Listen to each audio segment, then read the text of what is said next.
Wacha nikwambie wewe. Pesa ulinipatia mimi na mkono yako? Ulinipatia mimi? Kule uliweka juu kule uliweka, usiwahi kuniwekelea. Mkunywa ndio, kwani ni pesa yako? Juu uliweka kiatu moja jana. Ndio uniekeleza ujinga. Wewe, si pesa yako na kunywaga za watu wengine usijaribu. Allah, it never even got to my mind that ati maybe condition yangu inakuja from something that is happening from inside. Then my daughter is like, yeah, joking. Mama ondosha kunywa liver yako. Na nimembelea daktari. Uzuri alitumia sharing so that the doctor never understood it. So you were laughing. The doctor is like, what kunaendelea aje? Alisemaje kwa hiyo sharing? Mambe ulimanga liver. I'll say this, I went out to look for my biological father because he was someone prominent and all that.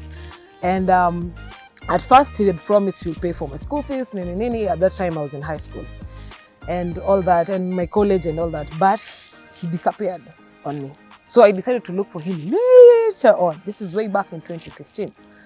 And at that time, at least I had a few connections and all that, and I looked for a private investigator who at least helped me to get his number. And I called him up, we met and all that. And so when the first reaction I got from my father was like, that was the first question he asked. And me, I was quiet and I was looking at him. And so he told me, lazima tuende kwa hospitali, tutafute nini. But I was at a point, let me be quiet. Because maybe it's disturbing him really very much. That's why he doesn't want anything to do anything. Deep down, you know, that's solution. Yeah, kuna. So he says we go to hospital, my blood is drawn and all that. And so me, I'm thinking they're looking for actually a solution. And then 2 weeks down the line, he calls me up and he says he's not my father. So he actually went for a DNA. Yes. He calls and says he's not my father, and he can still help me out to make my career, but I have to be with him sexually. Now I have to become the girlfriend so that my life can continue. And I remember that day, it was like my final blow. This was my final blow when I really did not love myself. At that time, acceptance was an issue. But hi, how are you? Asanteni sana. This is Coffee Time. Karibuni. Na kama kawaida, tunakuletea story nzuri zaidi ambazo zinaweza kukufunza wewe. And so on board, I have two beautiful guests. One, hapa kando yangu, Mama Stella, the famous Mama Stella wa Machachari. Majina yake kamili anafahamika kama Clara. Kando yangu nina mrembo ambaye anaitwa Jules. She's a model, a loctician, na vitu vingi ndani. So I'm just going to give them this platform. They introduce themselves, what they do, na kwa nini wako hapa. Lakini kabla ya hayo yote, ni kwamba Mama Stella ako hapa kutuenlighten sisi kuhusu mambo kadhaa. Moja, condition ambayo inafahamika kama vitiligo, and then atupeleke kwenye upande wa marriage. So she's a marriage counselor. Anafanya vitu vingi tu. So to you, Mama Stella, aka Clara, Cindy, karibu sana. Hi everyone. Hey, it's coffee time. I'm here for you guys. My name's Clara Wamaida Nyere. And thank you, my dear, for having me. You're welcome, Mom. Namuita Mom for so many reasons. So to you, Jules, nakupa nafasi. Introduce yourself to our viewers. Tell them who you are, what you do. okay. So my name is Julie Nasuju. I'm a Vitiligo model, chair lady of Royal Purchase Foundation, and an actor, an MC, a DJ, and a loctician. Wow. Hizo zote. So Jules just say that she is a model. Muangalie tu vizuri. Uendelee tu kuangalia vitu vingi. So to you, Mom, you are an actress. Yep. Yeah, you've acted Machachari for almost 10 years. Over 10 years. Over 10 years. Yes. So when did you realize you can act? Nini likupush hapo? I think I was in class 4. I was this girl in the house. I never kept quiet. In school, noisemakers, I was like the one leading.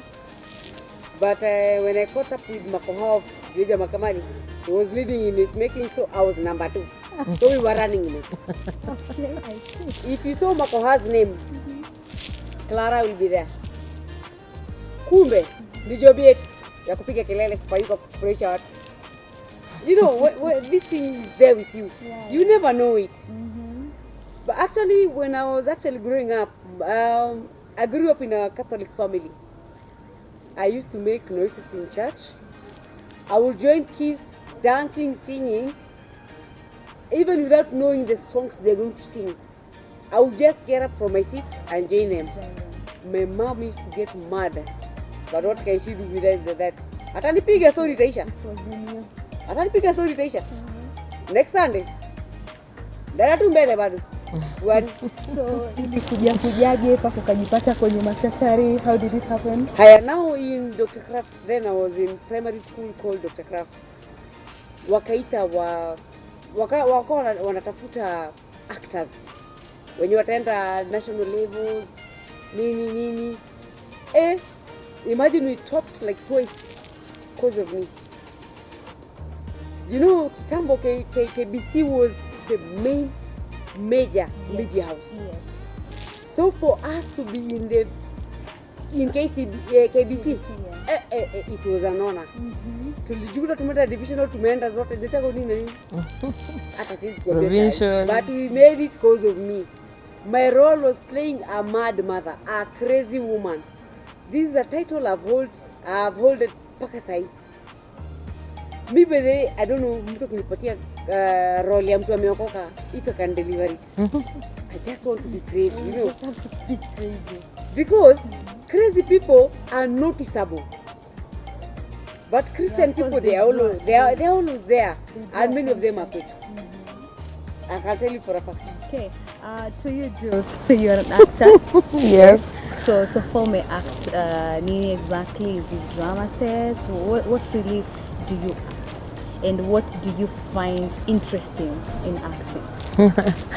So basically, why I've been trying out all these things out there. For me, it's about creating awareness for vitiligo. This is why I'm doing this. And when it comes to acting, it's something I used to do when I was in high school and in primary. I used to be in church most of the time. So Sunday school pale kwa kids utanipata hapo. And when it comes to high school, I went for music festival, drama festival. I was among them. And once I finished high school, it wasn't something that was so much in me, but it was something that I had. For me, it was about more of music. To me, I love music very much. So my mind was focused on being a DJ or a musician, either of the two. Or even fashion. Now that you use your acting skills to enlighten people more about vitiligo, like how do you do it? Munafanya nini? Because you know, when you take that route ya enlighten watu, kuna watu kunje, they might start using banners, using their pages just to influence people, ama kuwaonyesha this is how to go about it. So you, hapo sasa kwa acting, how do you do it? But I've been called to act and I want a normal role. It's not that I need to act like just a normal role. Kama wewe sasa nikwambie kama hapa hivi pretend wewe ni mama mboga uanze kukatakata mboga hivyo. For me hata nikapata hiyo role tu ni katikate mboga nini, someone will see me. Just the thought that you've seen me is enough. I know the next question is huyu msichana kona nini kwa uso? The next question is, what does she have? Is that vitiligo? The questions start coming. And that for me, gives me a platform to talk about it.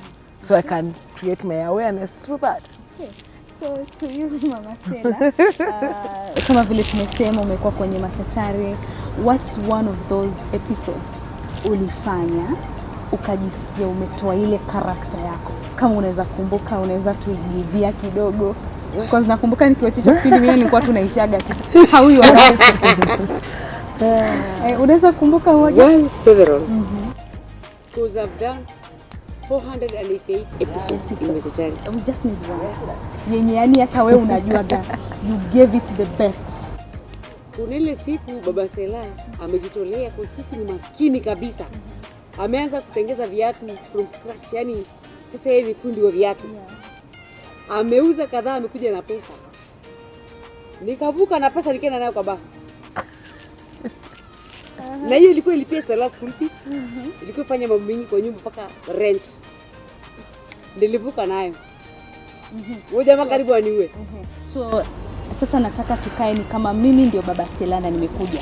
Nimepata umevuka na pesa ambazo zilikuwa zilipie Stella fees. Nimekuuliza, Mama Stella, pesa iko wapi?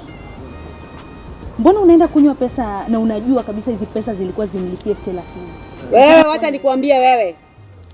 Pesa ulinipatia mimi na mkono yako? Ulinipatia mimi?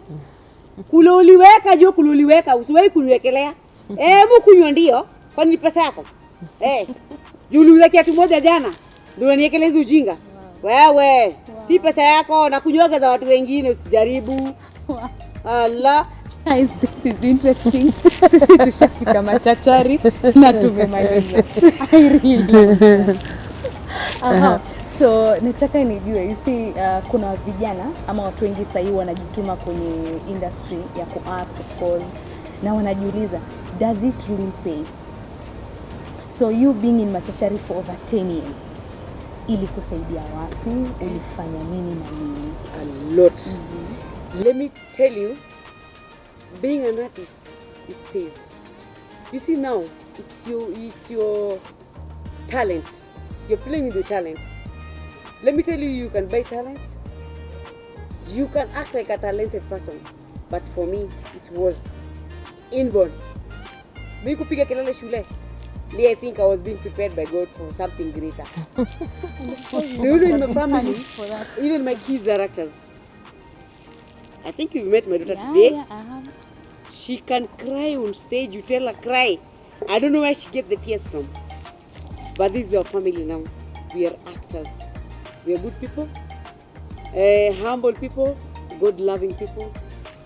But let me tell you, you actor kwapo nje, you want to become an actor. No, talent, you can be a musician, footballer, whatever. Give it your best. It pays. Let me tell you, it pays. Maybe nimekula pesa ya usanii. I still do it. To date, I'm headed to 50 years, but I'm still enjoying my talent. Were you trained?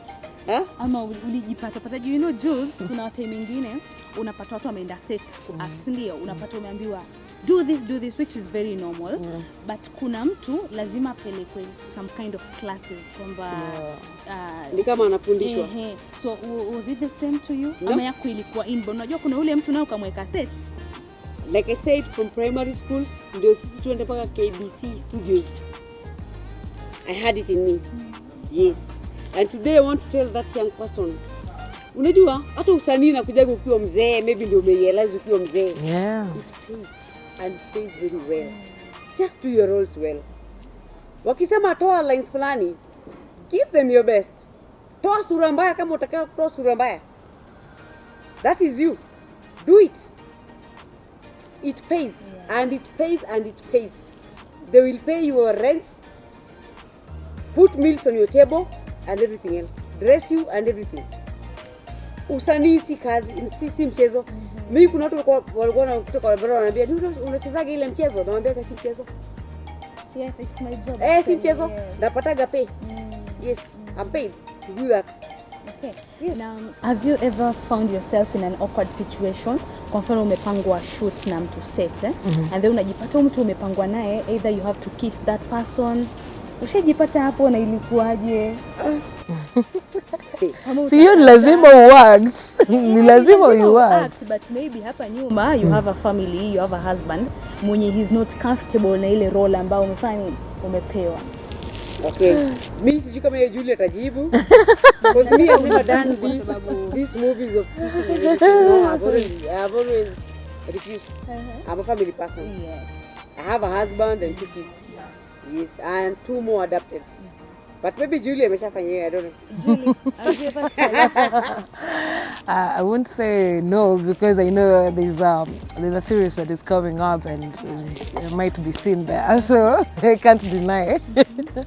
But yes, you find yourself, you have to play that role.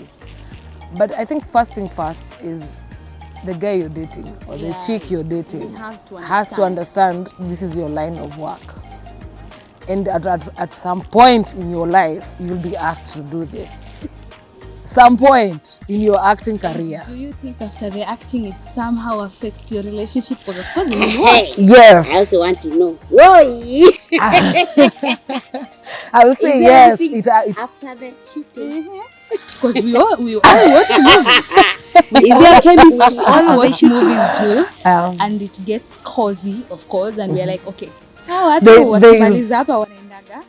there's something I think Clara or Mama Stella at explain further. Ukiingianga kwa acting, kuna venye unaambiango ujirushe ndani ya hiyo role na ujitoe. You learn to put yourself in and out of the role.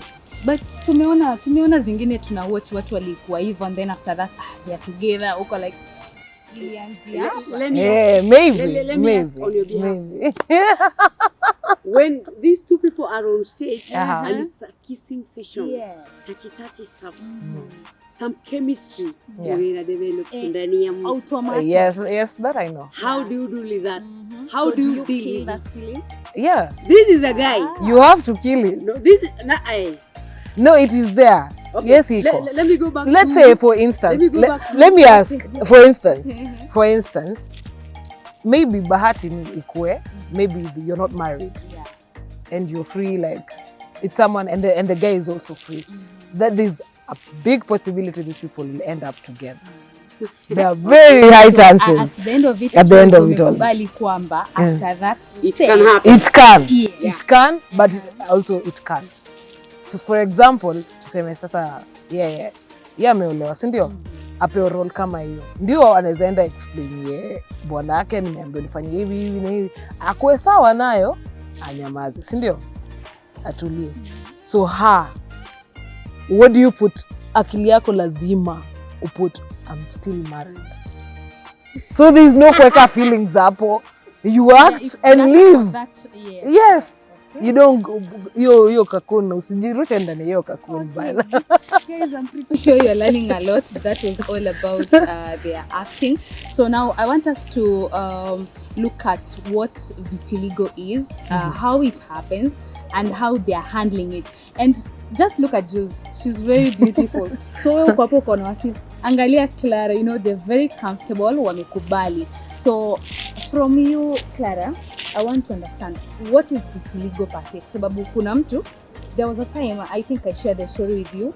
I told you nilienda Kitui, and then on my way nikaona msichana, she's like the condition anime imemwaffect mwili mzima. So the guys I was with walikuwa like, "Oh, she must be positive." You understand? So there is a way out here watu wanataka kulink vitiligo na HIV. Yeah. Which I think is wrong because that is not the thing, right? So maybe I should understand what is vitiligo. Ni condition inaletwa because they call it melanocytes or something, the cells zime. So tuelezea, hata mimi naweza kuwa napatia viewer kitu haiko, but you can tell us. Well, actually for what vitiligo contains how it comes about to tell you. Because I think there's various types of vitiligo, right? That one, I still don't know. I'm still fresh in this. Like I said, when my condition came out and my story went out there, she was the first one to reach out to me. Wow. They made me comfortable because I was dying with depression. But she came and told me, "Sijali, you're not alone." I actually thought I was alone in this. Because you see now, in your estate, you're the one with these things. You hear stories. Ni changa, angalia lips. Ni alienda hizi mafuta za kujibleach za backsuit. I love imagine me, I'm a light person. So I was like, nimejaribu kujibleach namna gani tena? Alafu ika backfire. Nimerogwa. You know, I have cancer, I have HIV. Hizi vitu nimezisikia, let me tell you, they can depress you. So me for 3 years I never stepped out of my house. 3 good years. You just met my daughter. They used to do shopping for my house and everything. So me, I just cook for them and do stuff and everything. But stepping out of the house because I know what people will talk up out there. I never wanted to hear it. Only to realize I am not even alone. Then I met this beautiful lady. Okay, so let us hear it from you, Jules. Okay. Vitiligo ni nini kwanza? Because unajua mimi siko baba, but ningekutana unakaa hivi, ningekuwa like, because of course ndio unakaa vizuri, but at the same time najiuliza lakini ni nini? Alichomeka ama yeah. So maybe you just tell us what it is na inaletwa na nini? Okay, vitiligo is an autoimmune disorder. Tuanze tu hapo. And this is where the melanocytes, that is what makes your skin color, is what we lack. It's either weak is somewhere where you see it's fading, or dead is where we are white. That is where the melanocytes, those cells, yes. That's where the melanocyte cells are dead.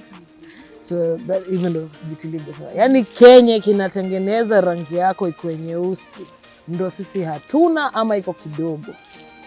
Na inaanzaje like sasa for you? I can say vitiligo has no like, hakuna ati inaleta ngona kitu zi. If it comes, it starts as a small spot and then it grows progressively. The one major thing that you need to know about vitiligo, it does not like stress. The minute you get that spot, uanza kuifikiria venye you try and remove that spot, the minute you trigger it to spread, and it spreads very fast, very, very fast. You find that your melanin inaisha haraka. Hatuwezi sema, I can say about one thing about vitiligo, acceptance is normally like the key to how to survive, how to deal with people, how to deal even with the condition. Ikikuja sama sawa, nimekam, tulia, relax, don't take it as if it's a big thing. It's never easy. I know it's not easy. I know it's never easy. But you know, the minute you learn that in life, in this world, things will always come. If it's not vitiligo, something else will come. If it's not that, if you're not dealing with sickness, you're dealing with other people who are sick in your family. Or if it's not that, you're either dealing with starvation at a food home. Yani, hakukosangi kitu. Hakukosangi. Unaweza kuwa pia you're a billionaire, but you're dealing with cancer, sicknesses, you're in hospital and all these things. You need to understand, this life will always be like this. So this is what you have. This is the struggle you've been given to deal with. I'm really interested in knowing wewe uliona hiyo spot ya kwanza wakisema how she speaks confidently. Yeye ni kama yani wewe ulikubali. Yes, I had to accept it since way back because I got this when I was 1.5 years. So basically I've grown with it all my life. Yes, as a child. So I've grown with it. So the struggles are real. I've dealt with bullying and everything in school because people don't understand what this is, and so they think wanakuchukua kama misfit, umerogwa, mara umechomwa. All these things that come zinakujanga. So unaona hiyo kugrow nayo primary, you've been bullied, you've always been quiet. And then you enter high school, the same thing. By the time you're leaving school, you won't see, and then you meet with this world where you go and ask for a job. Out there. There is the men and there is jobs. Unaenda kutafuta kazi, unanyimwa kazi. Jua venye unakaa. Because appearances is all that matters. You cannot be given a job at a front office because of the way you look. It's so sad. Even in hotels, unanyimwa kazi kama waiter, atuta infect customers. Yeah, and one thing I'm sure people don't know much about vitiligo is it's not transmittable. It is not contagious. But I will not say that it's not genetic. It is genetic. It's actually a 50-50. We give birth to kids who do not have a condition. Yes. Yeah. But it's a 50-50 chance. You'll find. You met my daughter. Yeah. You'll find your child might get or might not get. Yes. So now I want to know, wakati sasa, of course you got it at the age of 1.5, yeah? How was it for your parents? Labda walijaribu, that trying to deal with it mapema. Hey, that is the challenge, my friend. I can tell you, if I try and approximate back then, my mom spent over 6 million or more. on just trying to trying to get fight, rid of yes. vitiligo. Every day I was, like as I said, in primary, I was alone, and it was because during lunchtime, which is the longest break, I'm in hospital. Nimekuja hapa KNH, nimeingizwa hospitali ninge kwa inaitwa radiation. There is a ultraviolet light. You're supposed to enter it for an hour so that I can be able to deal with the sun rays. Yeah, because sun rays got an issue Yes, with the condition. yes. So umeingizwa hapo so that you can get used to it. So it was really challenging that every day you have to be in hospital. When I reached around class 8 is when I told my mom, I'm tired. I am tired of hospital. I am tired of all these things. I am tired. And you know, I am just living on medicine. I am tired. and by then, did you know that it doesn't have cure? Like, Yes, most of the hospitals had already told us that vitiligo has no cure. But they say that it is manageable. Of which it is manageable. But even if it's manageable, at that time I did not know healing starts from within. Accepting is everything. yes. I was like I was not accepting it, so I was fighting it with trying all these different medications and everything. Me myself hata sikuwa najikubali. So there was I was always by myself at a corner looking at people.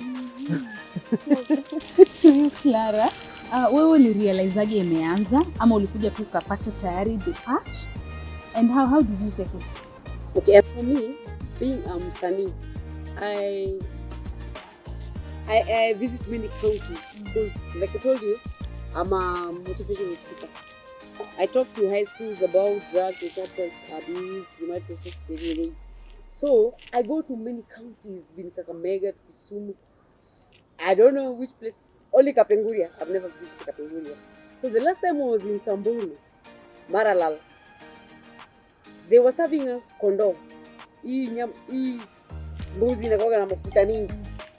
So after leaving that place, it was a Christmas concert and we stayed there for 1 week. When I came back, I spotted a very, very tiny white spot on this arm. And I brushed that away. I told myself, unakulaga chakula counties mingi, unaharishaga, inakuharibiaga, unatokea paka pimples, inarudi. So I brushed that one off. Went on with Machachari. This thing was growing. It was growing and it was growing. Unajua tulifika mahali alafu ikaanza hapo kwa macho. Just sides kidogo sana. So when I was about to go on shoot, we used to cover them with concealers so that Kenyans don't see this thing and everything. Well, then somebody told me, hapana, hii kitu wacha kucheza nayo. Just go to the hospital. I went to casino. We all know casino is for skins and everything. Kumbe sio about this. Casino ndo tunajikuna, wako na vitu tofauti. Na ni treatable. Not this one. When I went there, akaniangalia akaniambia, no, hii si yetu, hata nikutume kwa daktari fulani. Same Lord, double lane. Akanituma kwa daktari fulani. I was given some white cream ya kupaka na some yellow. Small stuff like Triton, kind of, kidogo hivyo. Nikaanza kumeza, na alafu napaka hii. Now you see, ikifika kwa mkono yako, you see now when you visit the loo, you will wash your hands. So, hiyo dawa kaa kwa mkono, sio rahisi. Because I do a lot of washing. As a woman, washing is in us. But I realized as soon as I started taking those medicines, za kumeza, that things started spreading like wildfire. Za macho zikagrow. Yani, this thing, nikasema hapana, nikawacha. Yeah, the medicine I was taking. Nikawacha. Nikakuwa spooked. Kwa nini imeongezeka hivi na hii dawa iko supposed kuwa inanitibu mimi? Nikawacha. Then my daughter alikuwa na event kwa ofisi yao. Nikaenda kumuona. The boss saw me akaniambia, hii ugonjwa naijua. Ni vitiligo and I know a doctor. Aitwa Dr. Munyao. Akaambaka akatubukia. And I went. Daktari akaniambia, Clara, we cannot treat you just from outside, like we give you cream and everything, while you don't know what is happening from your inside. Today I'm going to speak the truth. Mimi napenda kukunywa. So ngoja nitolee stress. So wakati dota yangu alisikia lazima nipime Promicide, aliambia acha daktari leo unalipa. Ulikunywa liver yako ikaisha. Wewe panic. Kwambia hata kuongea hivyo wewe. So nikaandikiwa, they check my heart, my liver, my kidneys, all the organs. I went to Nairobi hospital. It was not cheap. I paid. So according to my daughter's words, I was like, "Kai, na kama ni ukweli." Na kama ni ukweli nilikunywa liver. Funny enough. Okay. Then after like 7 days, we were to go for the results. She told me, "Mom, lazima tuende na wewe." This girl, you've seen her? Yeah. Nikabaya lazima kaisist. Firstborn daughters. Unapenda kutupinga sana. Mom, tuende na wewe. So I was like, nikamhepa. Nikaenda kutafuta huyo mtu wa lab. Wewe bune mwizi tutakaja haraka. Because now my daughter caught up with me. Ati imagine kila kitu kiko sawa. Au talipa liver. Na kuambia I laughed all the way back to where she was. Ambia wewe. Usijaribu tena. Guys, this is beautiful. It's interesting. We shall get back with more. Please don't forget to like, comment, and subscribe. This is Coffee Time, and my name is Flo.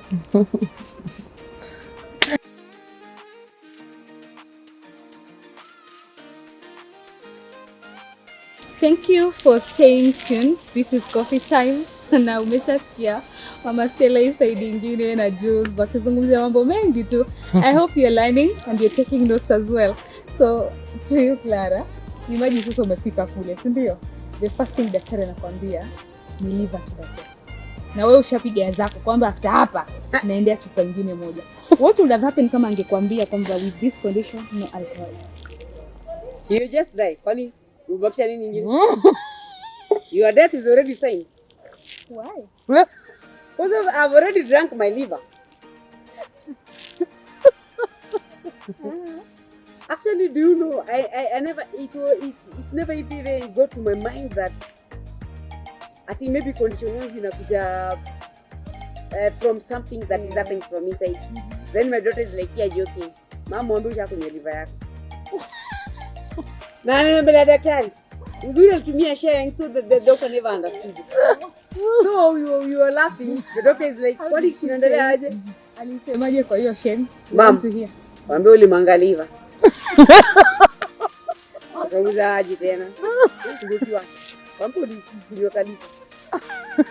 Sasa unajua karibu na mimi, just like the way you speak Julie dokia kwa pale. So ashikia nishi kunaendaje bado tunacheka. So Doki never understood anything. So you can imagine it's going to results. Ati tuko na maji hapo tena. She insist. Aliomba ruhusa hiyo siku. Tuko na after 2 weeks come for your results. She was serious anataka mama yake apate. Guy, that girl prays for me. Mom. Akijui nini wagambaya na wasanii Julie. Ni life tu. Nini wagambaya na sisi? Ni life. Ama ni kushika lines ama ni nini? Because me I'm very good. Me I'm actually photographic. Ukinipatia script nataka kurudishia iko kwa brain yangu from scene 1 to 25. I will tell you how it goes. Alafu mtoto yangu akuja kuniambia hapa ati ulikunywa liver. Na kabla ushike hizo ma lines na kugomesha chapa ama you just imagine no. No. Job ni job. Hii ingine na kidogo baadaye after kazi. No, you cannot do that. Yes, so after mtoka kwa daktari, what did the doctor say? So you can imagine wasanii seniorly kwa kujoga si wote. Actually after lunchtime, tunatuma watu kadhaa. So chini ya maji, kwa cameraman na kina nani. Wewe vitu zinasundwa tu uona tu unatambala unafikiri tu maji. But yeah, she's actually taking chai. Please, like I don't get it. Mimi siona msanii boga soda. Like for real nimetembea. Wewe ni msanii. Umeona soba? Not all. Na shida inakuwaga nini? I think it's how you cope with your anxiety. Because there's always not everybody is confident. Watu wengi wanakonga wamejitikia, you're confident, umeenda kuact, umeshika lines, si ati hujashika. But kuna venye tu ukiingianga tu hapo unajikuta kitu tu inakuchanganya, unaanza kufikiria what you can use to cope so that uache kuchanganikiwa, ukuwe focused. Unapata kuna wenye wanatumia hiyo, kuna wenye wanatumia moshi, kuna wenye wanatumia, kila mtu ako na kitu yake yoyote. Kuna kukuta sigara, kuna hiyo, kuna ngwai, as in just a device that you use. Kuna wenye hata hao wanaomba, them they go before God, they pray and they act. Kuna different people wenye watumia ni device wako very depressed. Like they don't belong. Like they don't belong. Sisi kwanza tuko mshahara tarehe 17 of every month, any month. Mimi nakuambia that day, iwe ni siku gani, tuulizanaga, we, yako imeingia. We na wewe. So kuna wale walikuwa na mobile banking. We! Kame report.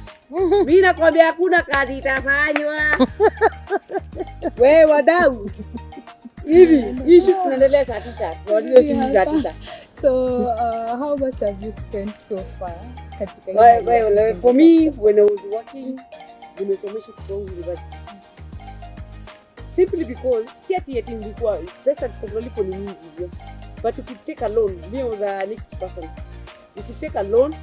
Hata iwe 100 and something. Ulipia mtoto. But since every month kuna pesa unaingiza, you could repay the loan again and again. So they had confidence in me, like, you are kichukua kuna sipota nilikisha 50. But me, I have 2 kids. I have a firstborn daughter and a son. Then we adopted 2 more, me and my husband. But sasa how to be adapt, si wa kuishi kwetu kwa nyumba. Tumewaadapt kimasomo. So sisi tumewaeducate peke yake. Like giving back to society. The guy is Muli. Alisomea daktari, he's a pediatrician, he made it. And then the other girl, alisomea beautician. Ako na anaown vitu zake. Me always tell God, hata kama unajua siku ndo tangu niambia wewe jua una liver, naambia Mungu unajua nifanya kazi mzuri. Nimesomesha watoto sio wangu. Hapa atanihurumia. Atanihurumia hapa. Yeah, now I want to know how much you've spent so far kujaribu kuitibu. Na what was your reaction the moment you just realized that Vitiligo had just to leave it? So, hiyo siku ndio niende results. Nirudishe kwa huyo daktari, Dr. Nyang. Imagine he had nothing to tell me useful. After nimetumia 38,000 or 28,000. Nimepimwa liver, kwanza amenipatia stress niko hapo hata haiko. Alafu ananiambia, hapa mimi naona utakuwa unaotajua. Nimuuliza are you for real? Nifanye hizi exams zote alafu niambie niko utajua asubuhi. Yeye mtoto wa 2 years angeniambia mama mkuu unaotajua. Kabla kule yote. Kabla nilimzushia. Nisiko leo na Cindy live. Akaanza kama yule mama, huyo ni yule mama wa ile kipindi. Kaambia ni mimi. Nikamwambia mimi usiniambie pesa zote nimetumia umenituma na Ruby Hospital. Unakuja kuniambia niutage jua saa 4 asubuhi. So he told me kuna dawa naweza kupatia. Kale kadawa nilipatia. Melanonicillin. Kanitego melanonicillin? I think so. Kale kanika acid. Ukipaka kanaanza kutoa boils. Siko umepitia hiyo. Hiyo nilipitia nikiwa mdogo but I can't remember the name. Well, that's a long time ago. Dawa. Paka tu area yote yenye iko affected. So that day nikaamua cause ni mikono, you know, my face I can conceal with makeup. So nikasema cause ni mikono nataka ziishe sana. Cause me I'm a motivational speaker, when you talk, you know, you swing your hands and everything. So nianza na mikono. 2 days later, boils, maji zimejaa kwa mikono. Na ni dawa sasa kunipatia bure. I also paid for those medicine. Let me just ask. Sorry. When you apply and then you sit on the sun outside. Yeah. No, that Wajua was tena. the mistake. Atingeingie vizuri kwa ngozi. And that is the biggest mistake. People forget that you don't have melanin. Melanin protects you from the sun rays. So Particularly it is when direct. Yes. The sun rays are going direct to your skin, creating the blister. What happens normally is that when you're burnt with the sun, that's why we advise people with vitiligo to make sure they have sunscreens. And it's because of the sun. Ukichomwa na jua, the water in your body comes, it kind of drains and comes to those patches, the white patches in your body, and it becomes a blister. The same way when you're burnt by hot oil, you get a blister, it's the same thing that happens, even with vitiligo and the sun. So you have to be careful. You always have a hat or shades or something. Just protect yourself from the sun. And if it's a must, uote jua ya asubuhi. Ile si moto. Then this means, you see, this condition kuna watu kidogo inaweza kuwa ngumu kwa juu. You know why? Kuna huyu mtu ambaye anategemea kazi ya mjengo. Na ako nayo. Imagine kushinda umevaa kofia. It's really, it's not easy. It's really tough. That's why I tell people, now you don't give people with vitiligo an opportunity to work somewhere in a closed area. Because you don't want them to be seen in the front office or something. So mnawatuma huko nje waende wakahustle. Sasa wanaenda huko nje wanapigwa na jua. Mimi nasema out of experience, because me nikimaliza shule nilianza job. Me I didn't go to uni or college or what. Me I started hustling immediately after high school. So job za kwanza pale nikiuza smoky, siwezi enda kuuza smoky mchana. Ninangoja ifike jioni. around 4 or 5 ndo unaenda kuuza. Also feel you encountered challenges, manake kuna mtu anajiza yenyewe nataka kubuy smoke. Lakini but me now the good thing, I don't know, as what as watu wanasema actors watu wanakunya. Imagine these are the only people who accepted me like in the society. Alevi. Watu wakamunyweso. These are the best people.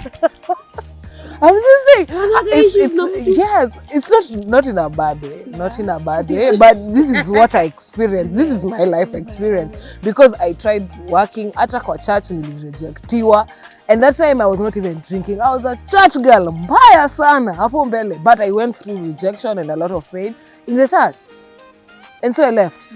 Na nikaachana na mambo ya church kabisa, unfortunately, but I have my mom who is a pastor. She preaches to me. I always listen to her. Mimi nilimwambia kama ni yeye anafungua kanisa ni sawa. Lakini watu wengine waniache.